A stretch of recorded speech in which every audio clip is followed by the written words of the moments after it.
I'm less attracted to my boyfriend after seeing how much time he spends on his phone.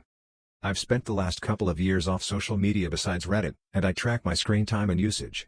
I use my phone for less than 2 hours a day. It has helped me in every aspect of my life. I can focus, I'm happier, I sleep better, I'm reading again, and I don't get headaches anymore. My boyfriend says he wants to use his phone less.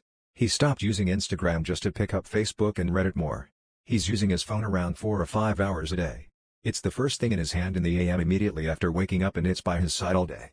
He's scatterbrained and confusing. He is on it all day whilst complaining he never gets anything done.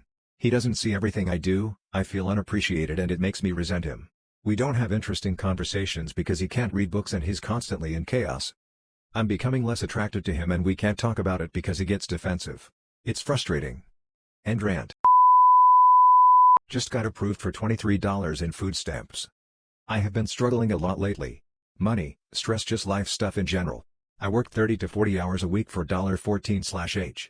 I have so much debt for CC and car loan, and I pay insurance and everything else. I thought I'd apply for food stamps in my state and I got approved, for $23 a month. I'm so frustrated and tired. I just want to eat like everyone else. I want to be able to make and eat proper meals at home. Be able to have a full fridge for once.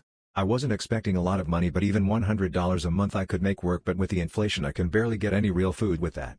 I have nothing in my savings because there's nothing to ever save. I can't even go and enjoy life unless I want more debt. I'm leaving my boyfriend to see other people. My boyfriend blocked me last week so he could have some space/time to think after I snapped on him after I finally get fed up with him not doing the bare minimum. I never cared about him not paying for dates or spoiling me, but it just got to the point where it feels like a one-sided chase on my side. Like I just wanted basic affection and reassurance, which I desperately needed, and communication. If he would even just suggest a date for once, I'd pay for it happily cause at least he thought of something, but no. Now I'm the toxic one cause he got upset that I hadn't been wanting to have sex and I snapped.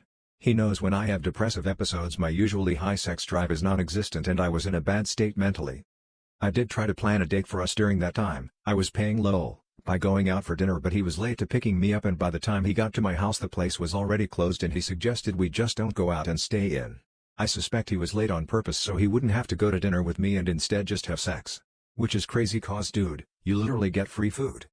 The only thing close to caring he's done was try to get me out of the house during an episode by inviting me out to drink with his friends. Forgetting I'm not even 21 yet.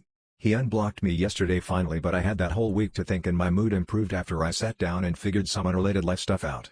I was hurt that he blocked me, but then I realized I was just done. So I'm going to tell him I'm done and focus on enjoying these upcoming holidays, and in the new year I'm going to go out more, maybe try a dating app, just meet new people. Maybe I'll meet someone who at least puts some effort in. I know my son isn't actually mine and haven't told anyone. I, 30M, have been dating this girl, 27F, for 3 years. We are raising a 2-year-old son. I was her first serious relationship in a while. Before me she was just casually seeing people.